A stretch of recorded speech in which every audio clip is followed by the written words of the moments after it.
Good evening and welcome.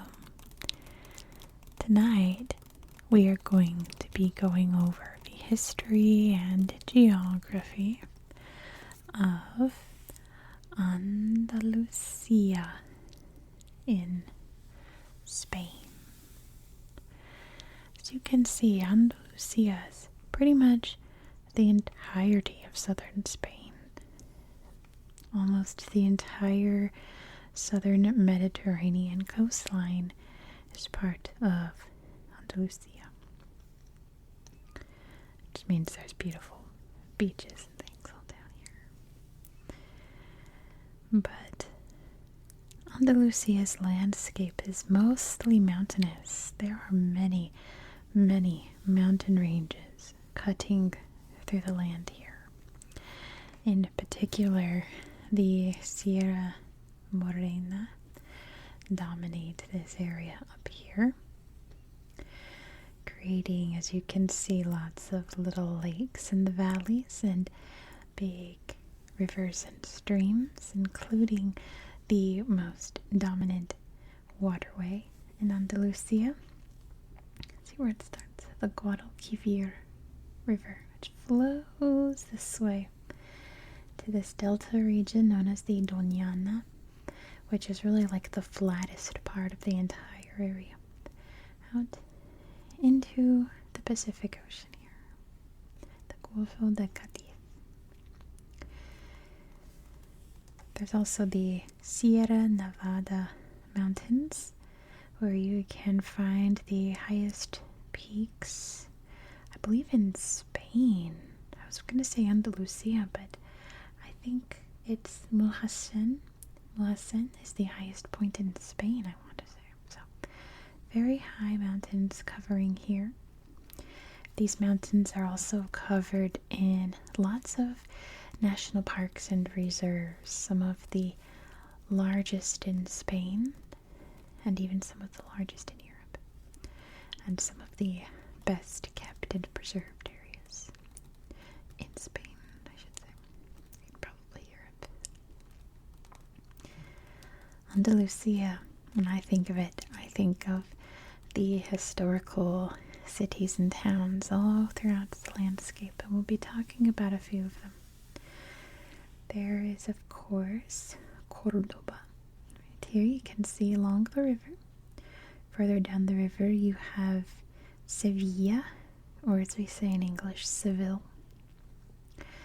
There's the island port city of, as we say in America, Cadiz, but in Spain they'd say Cádiz. Algeciras, there's Malaga, Almeria, and Granada up here, among many other little towns and cities. Those are just the ones that I think of when it comes to mind. Oh, and Gibraltar too. We can see Gibraltar's down here. See, there's lots of little ones. Tarifas down here. There's a bunch. We could talk about them all day. But why don't we just dive into history? Because the history of this region is very long and complex, and I'm just going to give you the cliff notes on the history of the area. Oh, you know, we didn't look at UNESCO sites. That's going to be more important first. But I should say, I'm going to give you a summary. If you're looking for an in-depth history of Andalusia, this is not going to be it. This is going to be a summary, because the history is just very, very long. It's pretty much the history of Spain, which I already have a video of. But Andalusia's history very closely follows the rest of Spain, which is a very long and complex history in and of itself. But like I said, before I forget, before I start diving into history, we've got to look at the UNESCO sites in Andalusia, which I think we have the record in Alberta in Canada with 6 sites, or was it 6 or 7? This region has, let's see, let me pull up my tablet. There we go, we have, make sure you can see perfectly. There we go. We have 1, 2, 3, 4, 5, 6, 7, 8 UNESCO sites. So we have a new record for sites for sure. I can't remember if Alberta was 6 or 7, but 8 definitely beats it. So way to go, Andalusia. So we're going to start off talking about the Alhambra, Generalife, and Albayzin in Granada. Rising above the modern lower town, the Alhambra and the Albayzin, situated on 2 adjacent hills, form the medieval part of Granada. To the east of the Alhambra fortress and residence are the magnificent gardens of the Generalife, the former rural residence of the emirs who ruled this part of Spain in the 13th and 14th centuries. The residential district of the Albayzin is a rich repository of Moorish vernacular architecture, into which the traditional Andalusian architecture blends harmoniously. This region just has some of the most beautiful buildings, probably in the world. The Moorish architecture of this time was something else. Beautiful courtyards, beautiful arches over all the windows, and the huge domes inside. Absolutely remarkable. I was watching the UNESCO video about the site, and this dome in particular is supposed to look like a cave. So it resembles the cave where Muhammad first spoke to, I think it was the angel Gabriel, right? So yes, all very remarkable and beautiful. Let's see if there's any more. Not a lot of pictures here of the gardens, but we'll look at them on Google Earth after we talk about history. It's gorgeous domes, and tiling and everything. So beautiful. There's some gardens pictures there. Absolutely gorgeous. Just a little paradise.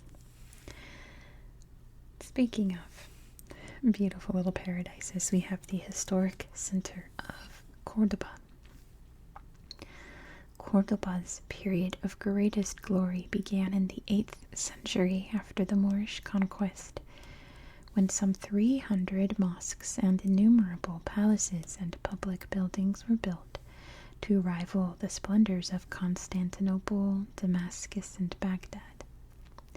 In the 13th century, under Ferdinand III the Saint, Cordoba's great mosque was turned into a cathedral and new defensive structures, particularly the Alcázar de los Reyes Cristianos and the Torre Fortaleza de Calahorra were erected.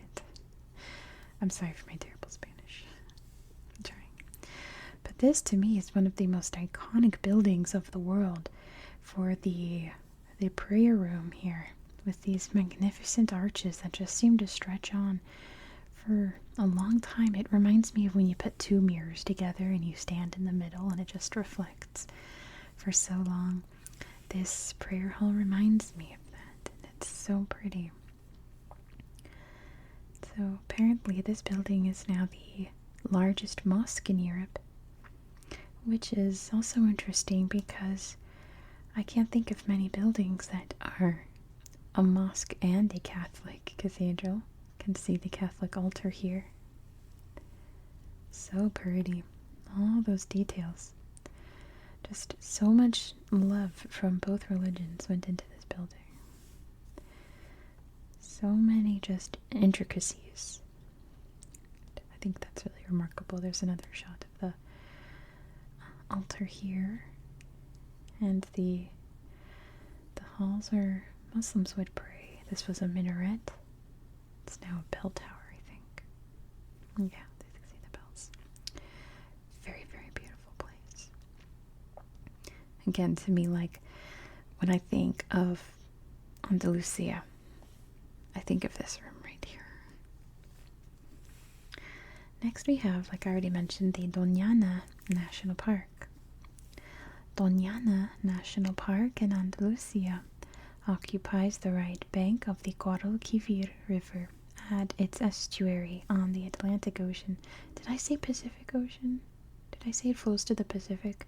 I just filmed the Peru video. I still have Peru on the mind. Atlantic Ocean, if I did say that. It is notable for the great diversity of its biotopes, especially lagoons, marshlands, fixed and mobile dunes, scrub woodland, and maquis. It is home to 5 threatened bird species. It is one of the largest heronries in the Mediterranean region and is the wintering site for more than 500,000 waterfowl each year. Let's see if there's any good pictures. It's just lush, beautiful marshland, sand dunes, and ocean, little birds. A neat little place. Looks like there's little structures here too. Wonder how old those are. Yeah, it's just a nice, safe little marshland for the little birds and little critters here. It says there's deer here in this picture. Can we see the deer? I think the tag's in the way, but it's right there. Oh well. Next we have the Cathedral, Alcázar, and Archivo de Indias in Seville. Together, these 3 buildings form a remarkable monumental complex in the heart of Seville.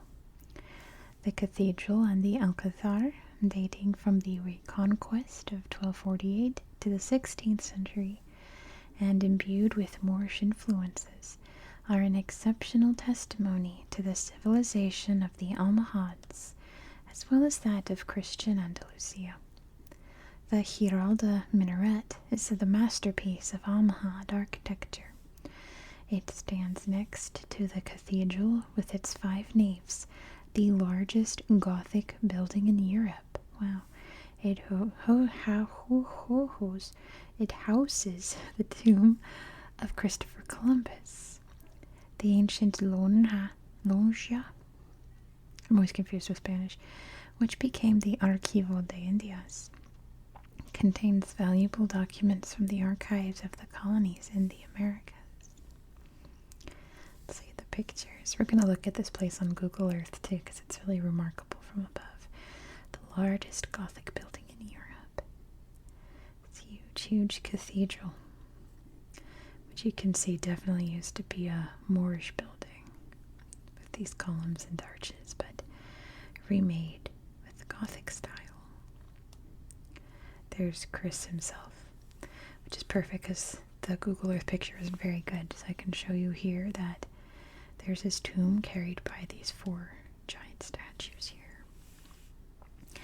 Allegedly, I should say, this is the tomb of Christopher Columbus because there's a place in the Dominican Republic that also claims to be the tomb of Christopher Columbus, so I don't know if he got cut in half or what, but both places claim to be his resting place. They're probably both true to an extent, I can imagine.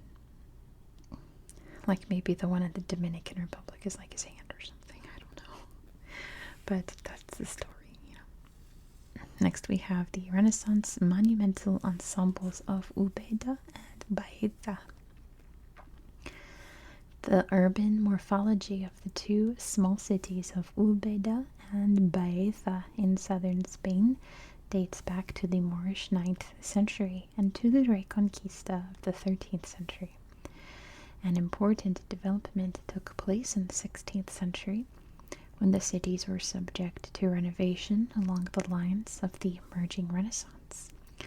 This planning intervention was part of the introduction into Spain of new humanistic ideas from Italy, which went on to have a great influence on the architecture of Latin America.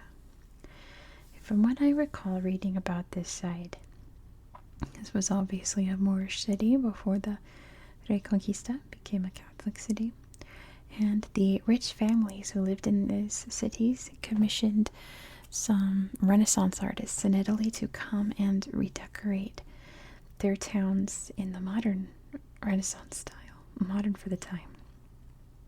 So we have these beautiful architectural wonders throughout this little Spanish corner of Spain. Next we have the Antequera Dolmens site. located at the heart of Andalusia in southern Spain. The site comprises 3 megalithic monuments, the Menga and Viera dolmens and the Tholos of El Romeral, and 2 natural monuments, La Peña de los Enamorados and El Torcal mountainous formations, which are landmarks within the property. Built during the Neolithic and Bronze Age out of large stone blocks, these monuments form chambers with lintelled roofs and false cupolas. These 3 tombs, buried beneath their original earth tumuli, are one of the most remarkable architectural works of European prehistory and one of the most important examples of European megalithism. Dolmens, I think, are very fascinating. You can go inside them, apparently. Wow, look at that. Dolmens are usually grave sites. I don't know of any dolmens that aren't. That have this structure of 2 rocks, 1 rock. But these are complexes, aren't they? There's the mountains they're talking about. Yeah, a dolmen. It's just interesting that there are dolmens on almost every continent. There's just something about that shape that our ancient ancestors knew is very important. Lots of beautiful rock formations here. We also have the Caliphate city of Medina al-Fahara. The Caliphate city of Medina al-Fahara is an archaeological site of a city built in the mid-10th century CE by the Umayyad dynasty as the seat of the Caliphate of Cordoba. After prospering for several years, it was laid to waste during the civil war that put an end to the Caliphate between 1009 and 1010. The remains of the city were forgotten for almost 1,000 years until their rediscovery in the early 20th century. This complete urban ensemble features infrastructure such as roads, bridges, water systems, buildings, decorative elements, and everyday objects. It provides in-depth knowledge of the now vanished Western Islamic civilization of Al-Andalus at the height of its splendor. An abandoned city with a couple of relics left of the gorgeous architecture and details. The Hall of Abd al-Rahman, the third very important figure in Spanish history. Very, very cool, isn't it? And lastly, we have where we're going to start with our story, the rock art, the Mediterranean basin on the Iberian Peninsula. The late prehistoric rock art sites of the Mediterranean seaboard of the Iberian Peninsula form an exceptionally large group. Here, the way of life during a critical phase of human development is vividly and graphically depicted in paintings whose style and subject matter are unique. Now, I don't think there's a lot of pictures in this, and that's fine because the only pictures in here are of places farther north in Spain, so we won't look at those, but I will show you kind of where these sites are. They're definitely mostly along the coastline here, and then it goes up into northern Spain. But that is where our history begins, with our ancient ancestors crossing from Africa up to the tip here of the bottom tip of the Iberian Peninsula through Gibraltar, and living in all of the caves here and all of the mountains I talked about. All the water mixed with mountains creates caves, and Nerja here has a really cool cave. If there's time, I'll show you, but there's some art in that as well. There's also some art in the more interior region over here, but it's pretty much like all throughout this part. There's rock art all over the place, but the Spanish government is very adamant about protecting their rock arts. In Spain and France in particular, they're very they hold that rock art to very, very high esteem, I suppose, because you're not allowed in those caves, so that you won't breathe on them and bring in your moisture and things that will degrade the art. So they're all blocked off, so there's not really any pictures on Google Earth to show you, but you can imagine wonderful pictures of creatures they hunted, like deer and things, pictures of people. But those were our very early ancestors, and maybe even Neanderthals as well, but we don't know. And some of these cave sites, I think the ones more in the center here, are believed to be some of the oldest art that has survived. The oldest art ever created by humans. If it was created by humans, it could have been Neanderthals, but those were humans in a way. How fascinating, right? The Phoenicians would have come along the coastline and established little trading settlements, in particular Malaga and Cadiz were once little trading ports for the Phoenicians, who were from what is now Lebanon. They were a trading people who sailed around the Mediterranean and a little bit beyond, trading with the various peoples around here.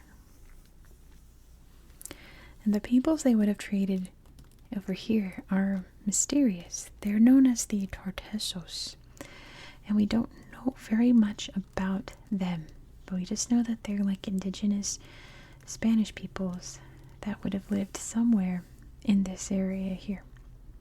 I assume farming, hunting, gathering, that kind of thing. There's a couple of legends about them, mainly little stories told by I think Hanno and Hamilcar from Carthage.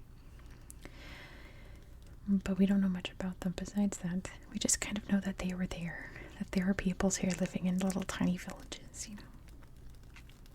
Also, interestingly enough, I didn't quite know how to bring this up, but I'll just do it now. There's so many legends about Hercules all throughout Spain, but most of them center around the Mediterranean coast. The rocks down here in Gibraltar, known as the Pillars of Hercules. There's apparently a temple to Hercules over here in Cadiz, but it started off as whatever pagan equivalent would have been Hercules.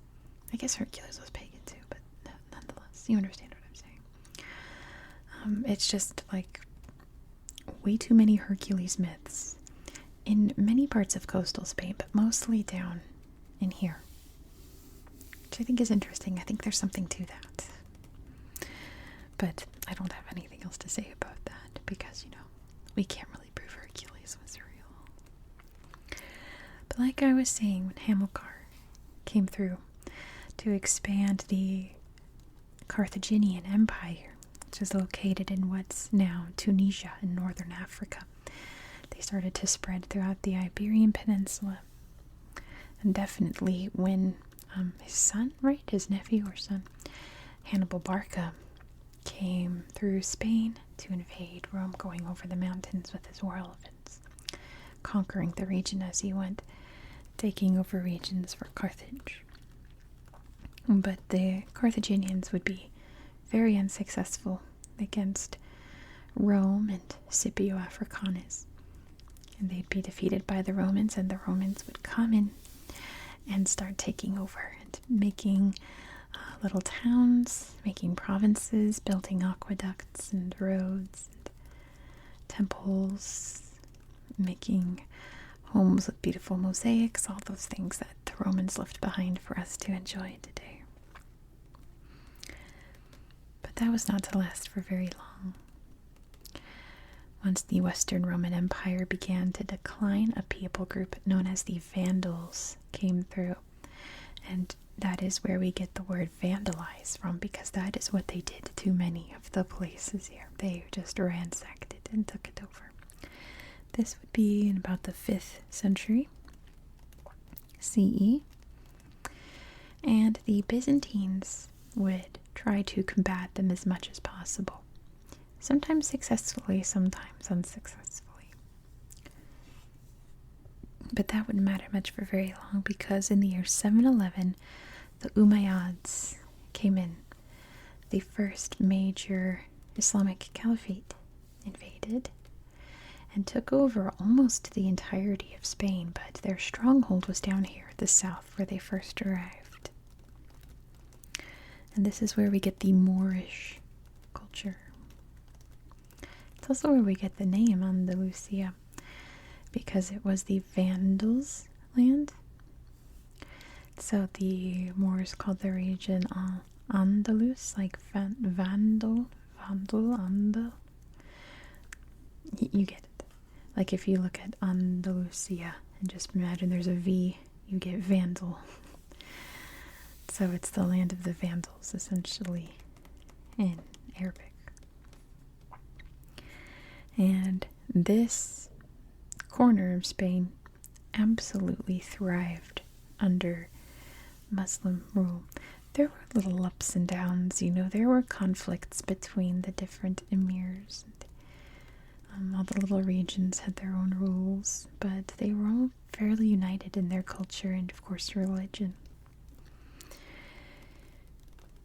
Also, interestingly enough, they were quite religiously tolerant in the more major cities. There were very large Jewish populations in some of these cities. I think Cordoba was the big one. There were Christians. They were allowed to live there. They didn't get all the exclusive benefits that the Muslims got, but they were allowed to live there. Which we'll talk more about that later. But yeah, the architecture that you saw on the UNESCO sites, absolutely stunning.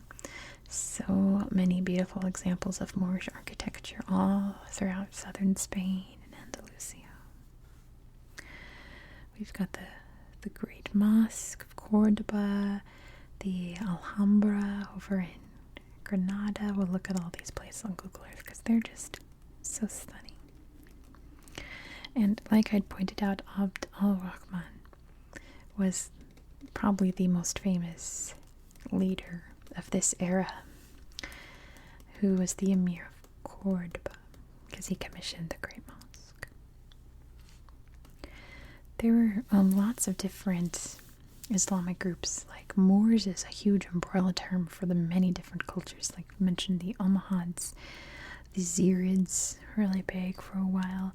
For a minute, the Berbers of northern Africa came up and asserted their dominance. There were just many, many different dynasties, family groups, emirs, caliphates, and have you, all throughout this region. Until the Reconquest began in the early 1200s. Pretty much all that was left of Spain was whatever was up in the very north near the mountains, and the various kings and princes started to push back against the invasion. And push and push and push until, like I said, by the early 1200s they had reached Andalusia, or Al-Andalus as it was at the time. And they started to slowly chip away at the territory and reclaim it for Catholic Spain. Well, it wasn't Spain back then, but the Catholic cause, so to say. The last holdout was Granada, who for a long time just paid tribute. They were like a vassal state to Castile. But that would all fall apart by 1492. The economy was collapsing due to them giving all their money to Spain. And Ferdinand and Isabella, the people who were ruling pretty much what was Spain at that time, came in and conquered and took over. And very famously, Isabella in particular, but Ferdinand and Isabella, would expel the Muslims and Jews from Spain. They were not religiously tolerant.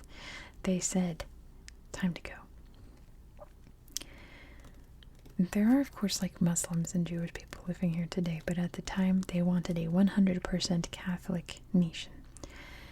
And there's a moment where particularly Isabella, but Ferdinand and Isabella, got a little paranoid about people who were converting, mainly Jews who were converting to Catholicism. believing that they weren't really truly being Catholic and they were secretly doing Jewish stuff behind closed doors. And the Inquisition launched in Seville in 1478 is when it first began, which was aggressively interrogating individuals, mainly conversos, they were called, people who converted, to try to prove that they were really Catholic. And it was just a big witch hunt, to be honest. And many, many surely innocent people lost their lives during that time. But the tail end of the 1400s, early 1500s, southern Spain began to thrive once again in a new way. Columbus had sailed out, discovered the New World, and was bringing back all of the wealth from those places to Spain. Like it was saying on UNESCO's website, Seville was the place where all of the paperwork of the colonies was done, so to say. The Casa de Contratación, it's known as, was built in 1503, I believe, to just be where people, all the conquistadors and all that, would file their paperwork about how much they brought back, what they saw, etc. That's because, if you're wondering why it's so inland, it's because the Guadalquivir was flowing and you could sail all the way up it. So technically Seville was a port city at this time.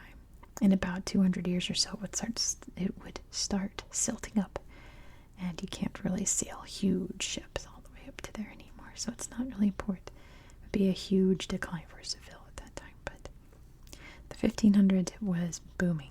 It was thriving, and all of that gold from the New World being brought in to create beautiful architecture and artifacts and jewelry and things, making Spain the wealthiest country in the world. But it wouldn't be that powerful for long. The British would start to push back. Spain and Britain never really got along. I could talk about that for a long time. Mostly a religious thing, but also a Henry VIII thing, too. But it goes back before old Henry. But, Britain would be defeating the Spanish Armada, Britain getting pretty cocky and would blockade some of the cities here to try to get some of the wealth, hiring pirates to chase Spanish ships. Even Francis Drake at one point blockaded Cadiz here. Very famous British pirate. After one conflict, which one? Not the Peninsular War. Was it the No, not the Peninsular War. Maybe the Spanish Succession War. Anyway, it was 1704. It was one of the wars. Britain occupied Gibraltar. And once the dust settled and the treaties were written, Britain was allowed to keep Gibraltar. So there's just a chunk here of this peninsula that belongs to the United Kingdom today. And we'll talk about that on a later day. It'll get its own video. But it was definitely the beginning of the end of Spanish world dominance. But the nail in that coffin would come in the early 1800s with the Peninsular War. So Napoleon is thriving over in Europe. He manages to take over Spain and sends his dumb little brother Joseph to become king of Spain. And I say that, he probably wasn't that dumb, but listen, Napoleon hated his brother Joseph a lot. He hated his little brother a lot. And wouldn't you know it, Joseph bungled up Spain. The people here did not want a French emperor, king, particularly stupid little brother Joseph, and there was a big rebellion, not to mention the British attacking Spain. And Spain would be left kind of in a state of chaos after Joseph and all the French pulled out of Spain. even interestingly enough, I was reading about the Alhambra. They tried to blow it up when they were pulling out. And there are a lot more towers and walls and things around the fort complex, but the French blew it up. And it's only because one French guy felt guilty and didn't activate his little bombs or whatever, that it still exists today. Wow. Joseph was so dumb. Everybody hates Joseph Bonaparte. But the big problem after the Peninsular War, not that Spain got knocked down many pegs in terms of political power, but they pretty much lost almost all of their colonies. Over in the New World, during all of this chaos, many countries had declared independence, and when Spain got back on its feet and tried to push back against those new independent countries, they got whooped pretty bad in most of them. Not all of them. They still retained quite a few, but most of them. The glory days of Spain were long gone at this point. Slowly, but surely, Spain would start to build itself back up economically. But in the 20th century, particularly, in 1936, there was a protest over in Cordoba, which turned into a full-on bombing, which led to the Spanish Civil War, which was fighting back against Francisco Franco and the fascists of Spain.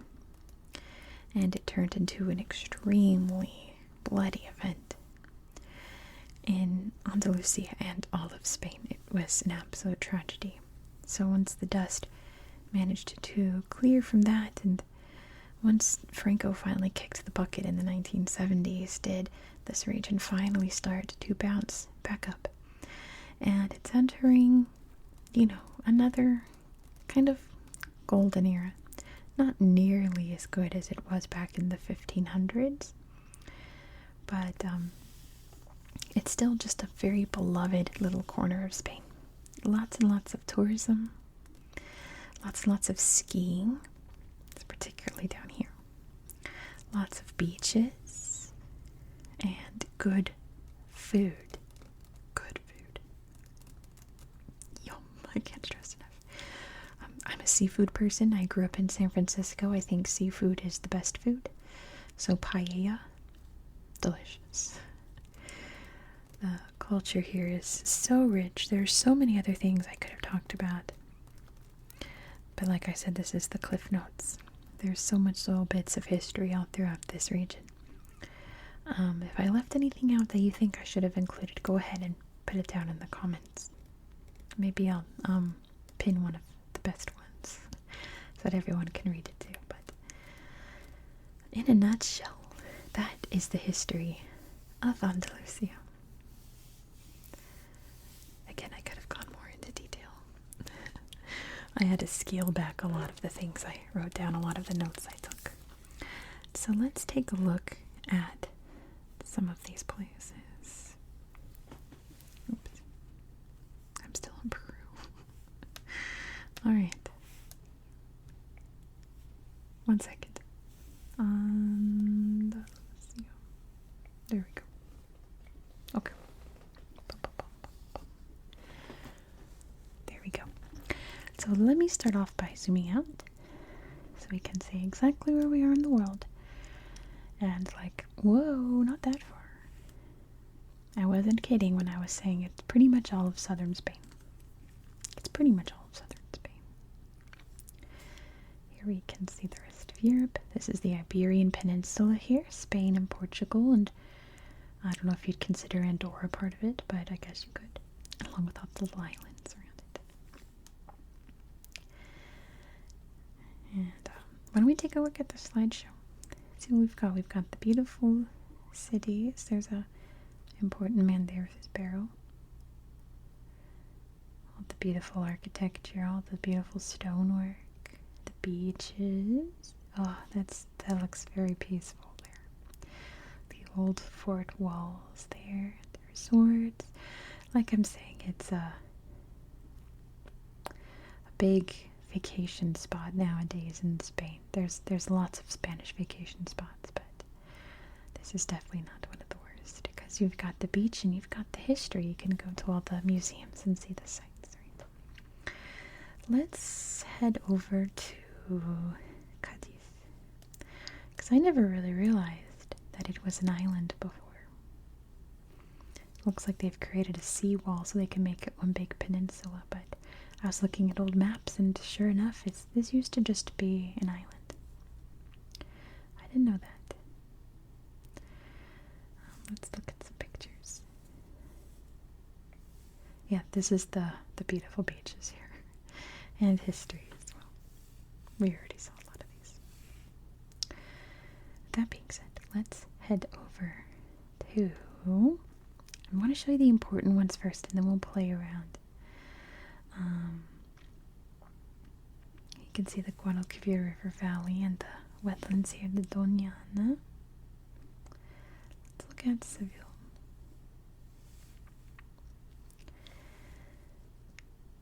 Beautiful place. I love Spanish towns, all these little narrow passageways. You could just get lost. Beautiful fountains. Little canals there, it looks like. So pretty. But let's zoom in to look at the historical center. I gotta find it. Surely it's over here. Should really stand out. Cathedral. Here we go. Look at this. You can see the big tower that was once a minaret. It even says right there, bell tower, formerly a minaret. Catedral de Sevilla. The largest Gothic building in Europe, right? Look at that. So immense. There's Chris right there. Cristobal. All of that gold from the New World making these beautiful, beautiful altars and things. So pretty. Wow. I love Gothic architecture. And then over here is the Archivo de Indias, which, like I said, the building, you can kind of see the little Moorish leftovers there. This is the place where all of the boring paperwork of colonizing native people's lands would happen. This is where, like, Pizarro and Cortez would come after a couple years of murdering hundreds of thousands of people and file away all their work. It's interesting that, like, this is pretty much like an office building from back in the day, and now it's like, wow, that's where it all happened. But yeah, I could show you so much in this city, but I'm not going to because we don't want a 2-hour video. At a museum. I was looking at a couple of the museums here. Not very good pictures, but there's so much to see in this town. In this city. It's the capital of Andalusia, so there's a lot to see there. Boom, boom, boom. Let's go to, there's Cordoba. May as well check that out. And see the Mezquita Cathedral de Cordoba, the Mosque Cathedral. I'm so in love with this building. I have to go here someday. It's just so remarkable. Like the peak of religious architecture of 2 major religions. So pretty. It's like giving Vatican, right? Like the extreme splendor of the cathedral. All the gold there, you know where all that came from. And the beautiful, beautiful arches. All the columns there too. Just this gorgeous mix of Islamic and then Catholic. Like, it's so neat, I think. Such a beautiful structure. You can see there's the hall for the Muslims and then this section for the Catholics. I think it's a good example of religious tolerance too, that we can coexist and we can appreciate each other. even if one religion once invaded and the other religion once strictly persecuted the other. We all understand the concept of peace and getting along. Religion's a beautiful thing. We should cherish it. You can see all the mountains up here. They get very, very thick up in the northern parts of Andalusia. Let's head down to Granada. Let's see if I can find it. Nope. Nope. I don't think that's it. I'm going to zoom out. There it is. Granada, so we can see the Alhambra, which is another place that I also really want to go to. So let me do it on 3D so you can see that it's up on this big hill here. And it's this whole complex. There's the fortress here. There's the Generalife Gardens, which you can see from above once it loads. Absolutely gorgeous, right? Oh, so pretty. Wow, all of this is the garden. Combination of emirs building little paradises here, and then the Europeans coming in and adding their little European flair to it. So gorgeous. And then over here we have the Alhambra. So yes, apparently this is the only tower that's left after the French apparently blew up all the others. So there's the Alcazaba here, the remains of the old fortress. I'll show you pictures in a sec. I just think that I think it's neat that we can see so many details from Google Earth up high above. Isn't that neat? So let's look at some pictures. Let's see, there's the plaza here. Every place in this place is so beautiful. There's the view of the city down below. Oh, gorgeous. Let's see. I want to see the Alcazaba, sorry. There's the tower.